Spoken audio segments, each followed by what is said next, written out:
রব্বুল আলামিন বললেন, গোলাম শোনো শোনো, এই কোরআনটা তোমাদের কাছে কি জন্য পাঠিয়েছি, এই কোরআনে কারীম তোমাদের জন্য কি জন্য নাজিল করেছি।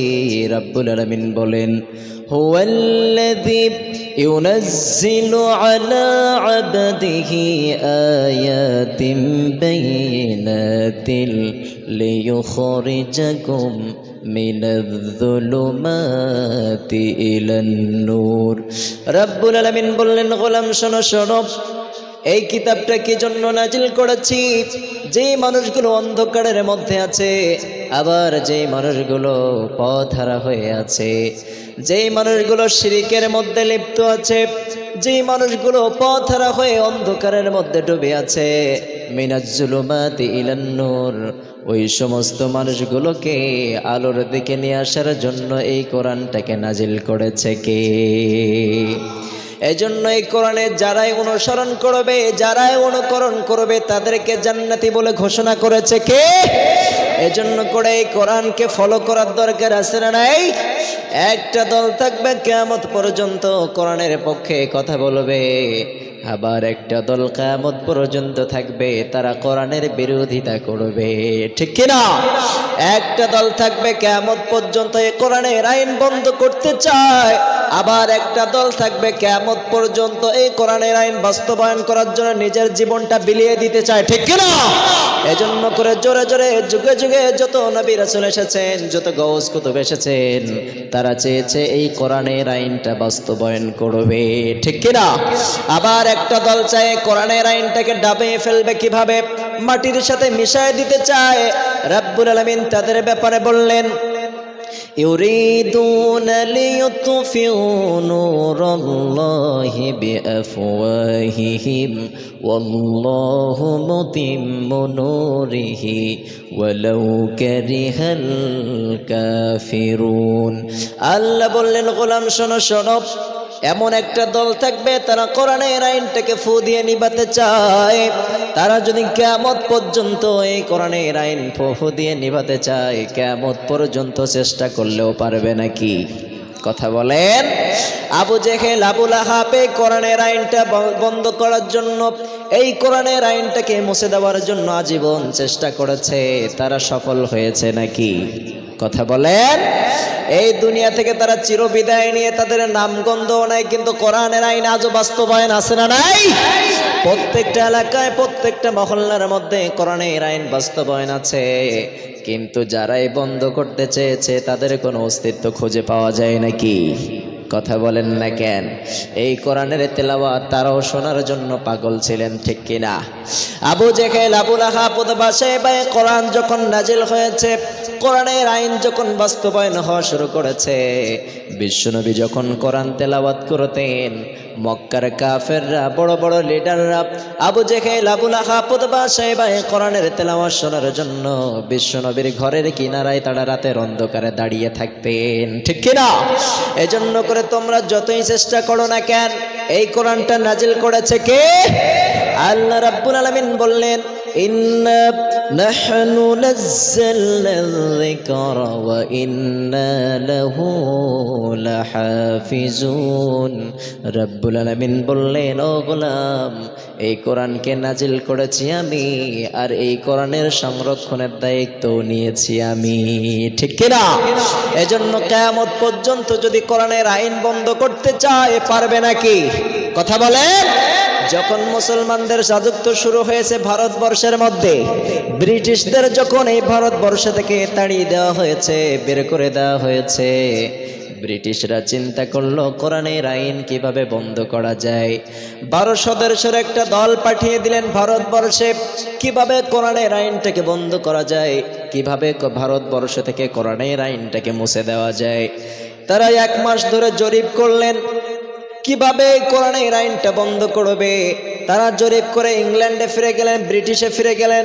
ব্রিটিশে যাওয়ার পরে এই 12 জন তথ্য দিলেন, যদি তোমরা কোরআনের আইন বন্ধ করতে চাও, ভারতবর্ষে যতগুলো হাফেজে কোরআন আছে, প্রত্যেকটা হাফেজে কোরআনকে হত্যা করতে হবে। নাউজুবিল্লাহ পড়েন, আরো জোরে পড়েন।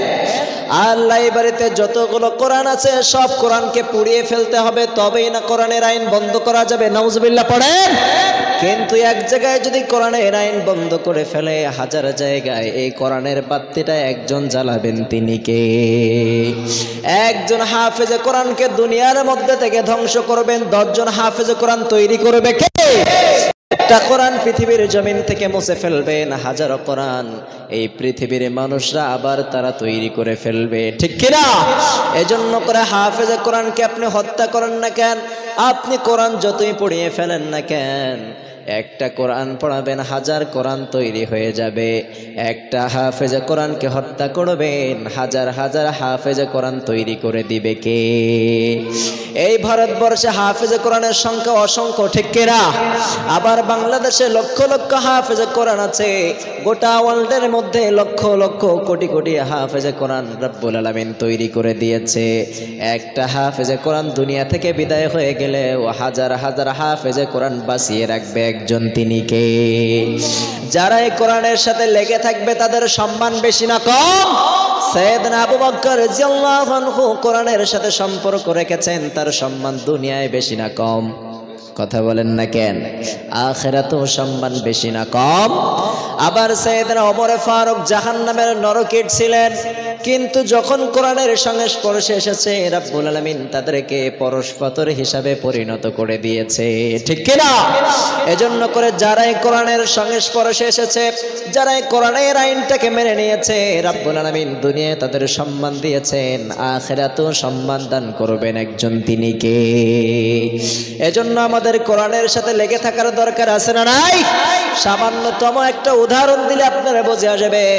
আপনার ঘরের মধ্যে যে কোরআনটা আছে, একটা যখন কোরআনের রিয়াল তৈরি করা হয়, হাজার হাজার টাকা দামের কাঠ যখন আমরা পাড়া দেই, লক্ষ লক্ষ টাকা দিয়ে আমরা খাট পালঙ্গ তৈরি করি, কিন্তু খাটের গায়ে যখন পা লাগে আমরা সালাম করি নাকি? কথা বলেন। এই যে খাটের গায়ে, লক্ষ টাকা দামের খাটের গায়ে পা লাগে, আমরা কি একদিনও সালাম করছি নাকি? কথা বলেন।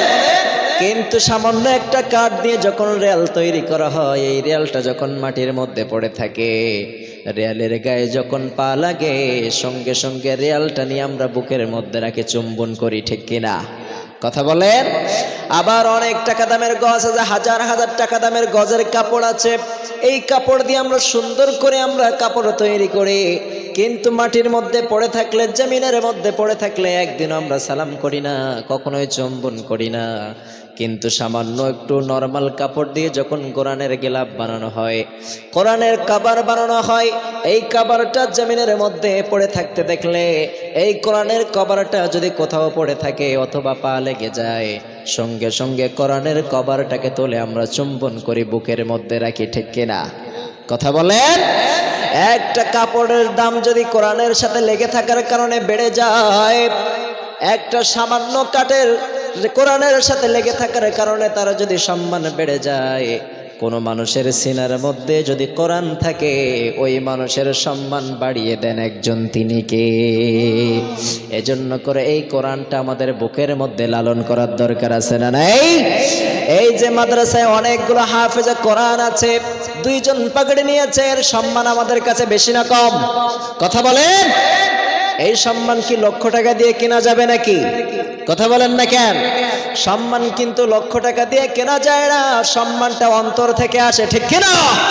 এই যে হাফেজে কোরআন আজকে সম্মানিত হয়েছে, যে হাফেজে কোরআন মাথায় পাগড়ি বেঁধেছে, দুনিয়ায় আপনাদের সামনে সম্মানিত হয়েছে, আবার কিয়ামতের ময়দানে তাদের সম্মানিত বানাবেন কে? হাফেজে কোরআনের মাথায় যে পাগড়িটা আপনি পরালেন, এটা দুনিয়ার সম্মান, আর আখিরাতের মধ্যে হাফেজের বাবার যে সম্মান রব্বুল আলামিন দান করবেন, এক প্রান্ত থেকে নূর চমকাতে থাকবে, সব মানুষরা ওই দিকে তাকিয়ে থাকবে, কে ওইখানে আছে, তার মাথা থেকে এত নূর চমকায়, এত আলোকিত রোশনি হয়ে যায়, সব বলবে ওই জায়গায় একটা হাফেজে কোরআনের বাবা। রব্বুল আলামিন তার মাথায় হাফেজে কোরআনের জন্য, তার বাবা হাফেজে কোরআন হওয়ার কারণে তার সন্তানকে হাফেজে কোরআন বানানোর কারণে রব্বুল আলামিন ওই হাফেজের বাবাকে নূরের তাজ রব্বুল আলামিন তার মাথায় পরিধান করিয়ে দিয়েছে। সুবহানাল্লাহ পড়েন। সবাই দেখে হিংসা করবে, আমার সন্তানকে হাফেজ বানাই নাই কেন? আমার সন্তানকে যদি আজকে হাফেজে কোরআন বানাতাম তাহলে কিয়ামতের ময়দানে রব্বুল আলামিন আমার মাথায়ও নূরের তাজ পরিয়ে দিত। সুবহানাল্লাহ পড়েন। এজন্য করে দুনিয়ায় হাফেজের দাম বেশি, আখিরাতেও হাফেজের দাম বেশি করবে কে? এজন্য করে তিনটা ব্যক্তির সামনে আপনি কখনোই বেয়াদবিমূলক আচরণ করবেন না। এক নম্বর হলো যেই সমস্ত মানুষের সিনার মধ্যে কোরআন রাখা আছে, যেই সমস্ত মানুষের দ্বীনের জ্ঞান আছে, তাদের সাথে কখনোই বেয়াদবিমূলক আচরণ করা যাবে। দ্বিতীয় নাম্বার হচ্ছে যারা বৃদ্ধা হয়ে গিয়েছে, তাদের দাড়ি পেকে গিয়েছে, যে মানুষগুলো দাড়ি পাকা মুরব্বী হয়েছে, ওই মানুষকে স্বয়ং একজন সম্মান করেন, তিনি কে?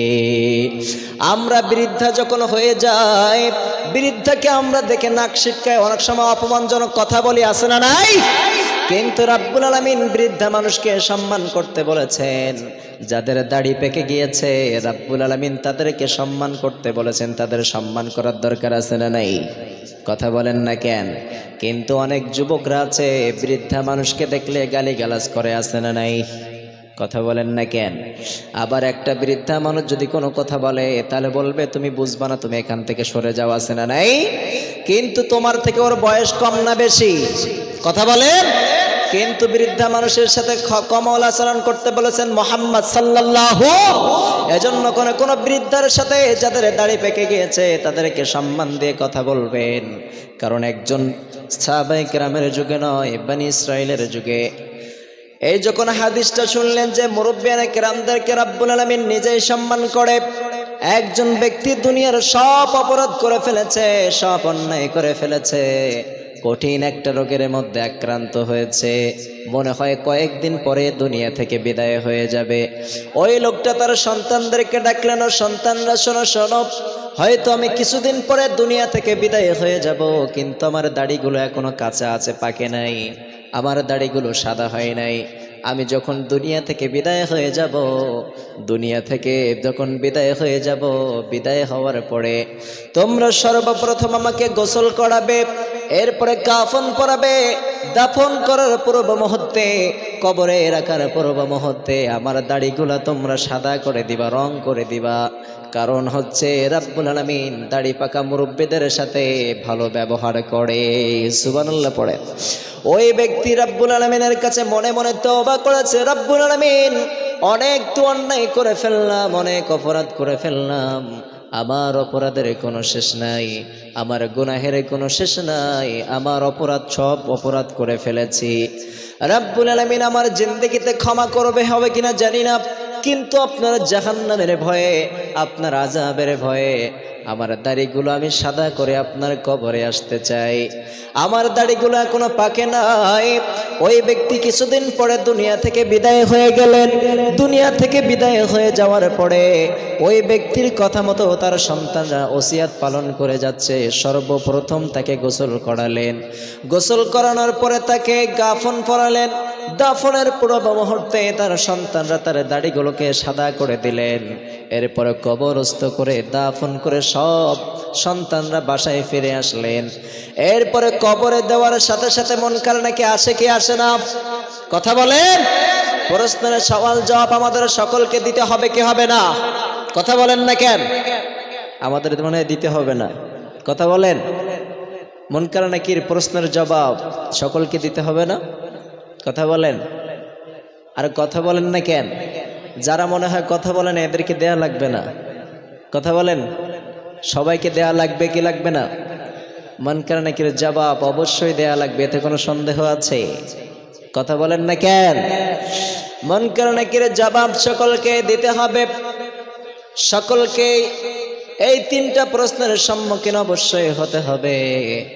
সাইয়েদনা জিব্রাইল পর্যন্ত মুনকার নাকির প্রশ্নের সওয়াল জবাব দিতে হবে, সবাইকে দিতে হবে, এতে কোনো সন্দেহ? সবাইকে মুনকার নাকির প্রশ্নের জবাব দিতে হবে।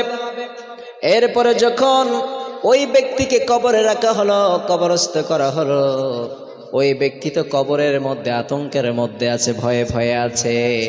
যখন দাফন করে সকলে চলে গিয়েছে, মুনকার নাকি কবরে আসার জন্য প্রস্তুতি গ্রহণ করেছে, মুনকার নাকি কবরের মধ্যে চলে এসেছে। এরপরে যখন কবরের কাছাকাছি চলে এসেছে, প্রশ্ন করার সময় রাব্বুল আলামিন বললেন, ও মুনকার নাকি, ওই ব্যক্তিটা দেখো আমার ভয়ে, আমার জাহান্নামের ভয়ে এমনভাবে তওবা করেছে তার গুনাহের জন্য, আমার জাহান্নামের ভয়ে তার দাড়িগুলো সাদা করে এসেছে। কেমন করে ওই ব্যক্তির কাছে প্রশ্ন করি? আমি রাব্বুল আলামিন আমার দয়া এবং রহমত দিয়া ওই ব্যক্তির সব গুনাহগুলো মাফ করে দিয়েছি। সুবহানাল্লাহ পড়েন। ওই ব্যক্তির প্রশ্নের সওয়াল জবাব আমি আর রাব্বুল আলামিন নিজেই তোমাকে দিয়ে দেব, কিন্তু ওকে প্রশ্ন করা যাবে একটাই কারণে, শুধুমাত্র আমার জাহান্নামের ভয় করেছে, তার জীবনের সব অপরাধগুলো আমার সামনে স্বীকার করেছে। আমরাও যদি অপরাধ করি, আমার অপরাধের জন্য ক্ষমা চাইব কার কাছে? কথা বলেন না কেন? আমার জীবনে যত অপরাধ করি না কেন, যত অন্যায় করি না কেন, একজনের কাছে ক্ষমা চাইব, তিনি কে? ক্ষমা চাইলে মাফ করে কে? আরো জোরে বলেন। ক্ষমা চাইলে ক্ষমা করে দেয়, তিনি হলেন রব, ঠিক কিনা? তার মতো দয়াশীল এই পৃথিবীতে কেউ নাই। মা এবং বাবার থেকে সন্তানের জন্য দয়াশীল আর কেউ হতে পারে নাকি? কথা বলেন। রাব্বুল আলামিন বললেন, এই পৃথিবীর সব মায়ের ভালোবাসা, সব বাবার ভালোবাসা যদি একত্রিত করে এক জায়গায় রেখে দেওয়া হয়, আমি রাব্বুল আলামিনের ভালোবাসা সব মা এবং বাবার থেকে হাজার হাজার কোটি গুণ বেশি। সুবহানাল্লাহ পড়েন। এজন্য করে কোনো মায়ের সামনে যদি সন্তান অপরাধ করে তাকে ক্ষমা করে দেয়, আর কোনো বান্দা যদি রাব্বুল আলামিনের সামনে গুনাহের কারণে মাফ চায়, সন্তানকে যেমন তার পিতামাতা ক্ষমা করে দেয়, আর কোনো বান্দা যদি তার রাব্বুল আলামিনের সামনে যে ক্ষমা চায়, রাব্বুল আলামিন ওই বান্দার জীবনের গুনাহগুলো মাফ করে দেয়। এজন্য করে আমি যত অপরাধ করি না কেন, আমার অপরাধ যদি পাহাড় সম পরিমাণ হয়ে যায়, আমার অন্যায় যদি আসমান সম পরিমাণ হয়ে যায়, তবুও রাব্বুল আলামিনের রহমত আমার গুনাহের থেকে বেশি না কম? কথা বলেন না কেন? কথা বলেন। আমার দয়ার থেকে, আমার মায়ার থেকে, আমার অপরাধের থেকে আমার রাব্বুল আলামিনের ভালোবাসা কম না বেশি? কথা বলেন। পিতামাতার থেকে ভালোবাসা আর কেউ দিতে পারে না। 2007 সালে আমাদের বাংলাদেশে একবার সিডর হয়েছিল, আইলা হয়েছে, সারা গ্রামের মধ্যে পানি ঢুকে পড়েছে, পানির উচ্ছ্বাস হয়েছে, এত পরিমাণ পানি বেশি হয়েছে, সব মানুষগুলো, কিছু কিছু মানুষ দুনিয়া থেকে বিদায় হয়েছে। রাতের অন্ধকারে পানি এসেছিল, রাতের বেলায় যখন পানি আসে, মা তার সন্তানকে কেমন ভালোবাসে। রাতের অন্ধকারে যখন পানি চলে এসেছে, বের হওয়ার কোনো পথ নাই, সব মানুষগুলো পানির মধ্যে হাবুডুবো খায়। এমন কিছু লাশ ভেসে এসেছে, যেই মায়ের বুকের মধ্যে সন্তানকে একত্রিত রেখে ওই লাশটা ভেসে এসেছে। মায়ের ভালোবাসা এমন কঠিন হতে পারে যে দুজন একসাথে দুনিয়া থেকে বিদায় হয়েছে, কিন্তু মায়ের বুক থেকে সন্তানকে ফেলিয়ে দেয় নাই। সুবহানাল্লাহ পড়েন। এত মায়ের ভালোবাসা। আবার একটা বাবার লাশ ভেসে এসেছে, এটা আমি দেখেছি। একটা বাবার লাশ ভেসে এসেছে, কিন্তু সন্তানকে গামছা দিয়ে সুন্দর করে বেঁধে রেখেছে। যদি বাঁচে সন্তান এবং বাবা দুজনেই বেঁচে যাবে, আর যদি মৃত্যুবরণ করতে হয়, সন্তানকে নিয়ে এসে মৃত্যুবরণ করেছে। কিন্তু বাবা এমন হতে পারে যে সন্তানের জন্য জীবন দিয়ে দিয়েছে, ঠিক কিনা? কিন্তু এই পিতামাতার থেকে আমার রবের ভালোবাসা কম না বেশি? কথা বলেন। এই রবকে আমরা ভুলে থাকবো নাকি? কথা বলেন না কেন? আল্লাহকে খুশি করার দরকার আছে না কে নাই? আল্লাহকে খুশি করতে হবে, এজন্য তার নাম ডাকতে রাজি আছেন তো সবাই? কষ্ট হবে নাকি তার নাম ডাকলে? আল্লাহ নাম যতই জপি ততই মধুর লাগে, নামে এত মধু থাকে কে জানি তো আগে। আল্লাহ নাম যতই জপি, ও নাম প্রাণের প্রিয়তম, ও নাম জপি মজনু সম, ও নাম প্রাণের প্রিয়তম, ও নাম জপে মজনু সম, ও নামে পাপিয়া গাহে, ও নামে পাপিয়া গাহে, প্রেমের গোলাবাগে। আল্লাহ নাম যতই জপি ততই মধুর লাগে, নামে তো মধু থাকে, কে জানি তো আগে, আল্লাহ নাম যতই জপি। ঠিক কিনা? এই নামের মধ্যে মধু আছে না নাই? জাদু আছে না নাই? যতই ডাকি ততই ভালো লাগে। তার নাম কি? আরো জোরে বলেন। ডাকতে রাজি আছেন তো সবাই? সকাল এবং সন্ধ্যায় ডাকলে খুশি হয় কে? এজন্য রব্বুল আলামিন বলেন, ইয়া আইয়ুহাল্লাযীনা আমানু যকুরুল্লাহা যিকরান কাসীরা ওয়াসাব্বিহুহু বুকরাতাও ওয়া আসীলা। আল্লাহ রাব্বুল আলামিন বললেন, গোলাম শোনো শোনো, সকাল এবং সন্ধ্যায় আমার জিকির করবা। সকালবেলা যারা জিকির করবে আমি রাব্বুল আলামিন তার অন্তরটাকে পরিষ্কার করে দিব। সুবহানাল্লাহ পড়েন। আবার সন্ধ্যাবেলায় যে ব্যক্তি আমার নামের জিকির করবে আমি রাব্বুল আলামিন তার কলবটাকে পরিষ্কার করে দিব। সুবহানাল্লাহ পড়েন। এজন্য আমাদের অন্তরের মধ্যে কালো দাগ আছে না নাই? গুনাহের ময়লা চলে আসে আমাদের চেহারার মধ্যে। যদি একটা কালো দাগ পড়ে যায় সঙ্গে সঙ্গে আপনি ডাক্তারের কাছে চলে যান, আর ডাক্তারকে বলতে থাকেন, ডাক্তার সাহেব এমন একটা ঔষধ আমাকে দেন, যেই ঔষধ আমার সেবন করার মাধ্যমে, যেই ঔষধ লাগানোর মাধ্যমে আমার কালো দাগটা চলে যাবে। সকালবেলায় তো আমরা ডাক্তারের কাছে যাব, ঠিক কিনা? কথা বলেন। কারণ চেহারার মধ্যে কালো দাগ লেগে গেছে। কথা বলেন না কেন? চেহারা খারাপ হয়ে গেলে ডাক্তারের কাছে পরামর্শ নিতে যায়, ডাক্তার সাহেব আমার চেহারা তো স্পট পড়েছে, কালো দাগ হয়ে গেছে, এটা কি করে উঠানো যায়, একটা পরামর্শ দেন। ডাক্তার সাহেব আপনাকে ঔষধ দিবে অথবা লাগানোর মালিশের ঔষধ দিবে, কিন্তু আপনার অন্তরের মধ্যে গুনাহ করতে করতে আপনার অন্তরটা কালো দাগ পড়ে গিয়েছে। একটা গুনাহ করলেন, আপনার অন্তরের মধ্যে একটা কালো রেখা পড়ে গিয়েছে, একটা দাগ লেগেছে। আবার দ্বিতীয়বার গুনাহ করলেন, দ্বিতীয়বার আপনার অন্তরের মধ্যে দাগ লেগেছে। তৃতীয়বার গুনাহ করলেন। সকাল থেকে নিয়ে সন্ধ্যা পর্যন্ত আমরা গুনাহের মধ্যে লিপ্ত হতে থাকি। একটা যখন কোনো মুমিন বান্দা গুনাহ করে ফেলে, তার বান্দার কলবের মধ্যে একটা কালো দাগ ফেলিয়ে দেয় কে? আরো জোরে বলেন। প্রত্যেকটা গুনাহের একটা কালো দাগ আছে না নাই? এজন্য করে আপনি যখন গুনাহ করে ফেলবেন আপনার অন্তরের মধ্যে কালো একটা রেখা পড়ে যাবে, দাগ পড়ে যাবে। এই রেখাগুলো, এই দাগগুলো উঠানোর জন্য আপনার চেহারায় যেমন কালো দাগ লেগে গেলে আপনি যেমন ডাক্তারের কাছে চলে যান, আপনার অন্তরের মধ্যে যে গুনাহের দাগগুলো পড়ে আছে এই দাগগুলো উঠানোর জন্য একটা হক্কানি আলেমের কাছে যাওয়ার দরকার আছে না নাই? হক্কানি আলেমের কাছে যে বলবেন, ও ডাক্তার সাহেব, ও রুখের ডাক্তার, আমার অন্তরের মধ্যে কালো দাগ লেগে গিয়েছে, অন্তরের মধ্যে গুনাহের দাগ পড়ে গিয়েছে, এই দাগটা উঠানোর জন্য আমার কি করতে হবে? হক্কানি ওলামায়ে কেরামের পরামর্শ হলো, আপনি যদি আপনার রুহের কালো দাগটা উঠাতে চান তাহলে সকাল এবং সন্ধ্যায় একজনের জিকির শুরু করে দেন। তিনি কে? যখনই আপনি কোরআন পড়বেন, যখনই আপনি জিকির করবেন, জিকির করতে করতে এমন একটা সময় এসে যাবে, একটা জিকির করবেন আপনার অন্তরের মধ্য থেকে একটা কালো দাগ উঠায় দিবে কে? আবার দ্বিতীয়বার জিকির করবেন, দ্বিতীয়বার আপনার অন্তরের মধ্যে কালো দাগটা পরিষ্কার করবে কে? এক একটা জিকিরের বিনিময়ে এক একটা কালো দাগকে রাব্বুল আলামিন উঠায় দিবেন।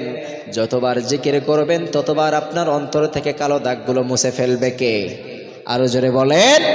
জিকির করতে করতে এমন একটা সময় আপনি পৌঁছে যাবেন আপনার অন্তরটা আয়নার মতো পরিষ্কার করে দিবে কে? জোরে বলেন না কেন? আমাদের এই কলবটা পরিষ্কার করার দরকার আছে না নাই? এই যুবকরা কথা বলছে কেন? পিছে এত কথা বলে কেন? সমস্যা হচ্ছে কোনো? আলোচনার মধ্যে কথা বললে পিছনে চলে যায়। আমার যদি কান মনটা পিছনে চলে যায় আর আপনার সামনে বসে আছেন, কথা বলতে ভালো লাগবে? কথা বলেন। তাহলে স্টপ হয়ে থাকতে হবে, চুপচাপ। যাদের কথা বলার প্রয়োজন প্যান্ডেলের বাইরে চলে যান, কোনো সমস্যা নাই।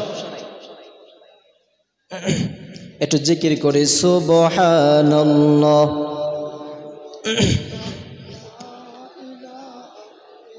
লা ইলাহা